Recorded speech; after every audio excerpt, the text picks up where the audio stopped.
एकदंत असं गणपती बाप्पाला का संबोधले जाते, या मागची कथा काय आहे हे जाणून घेऊया. असं म्हणतात की गणपती बाप्पाला एकदंत हे नाव भगवान परशुराम यांच्यामुळेच मिळालेलं. गणेश पुराणातील कथेनुसार कार्तवीर्य अर्जुनचा वध केल्यानंतर भगवान परशुराम श्री महादेवाच्या भेटीस कैलास पर्वतावर आले. महादेव मात्र त्यावेळेस ध्यानस्थ बसलेले होते. त्यामुळे गणपती बाप्पांनी परशुरामास विनंती केली की भेट घेऊ नये म्हणून त्यांना रोखले. पण परशुराम हा निश्चयच करून आलेले की काहीही परिस्थिती असली तरी महादेवाची भेट घ्यायचीच. म्हणून दोघांमध्ये म्हणजे आपल्या लाडके गणपती बाप्पा आणि परशुरामामध्ये वादविवाद व्हायला सुरुवात झाली.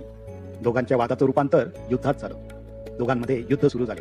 परशुरामांनी केलेला प्रत्येक प्रहार हा निष्फळ ठरत होता, निष्काम ठरत होता. हे पाहून परशुराम अजूनच चिडले. म्हणून त्यांनी आपल्याजवळील परशुनी वार केला आपल्या गणपती बाप्पावर.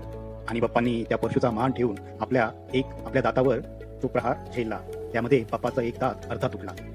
तेव्हापासून एकदंत असे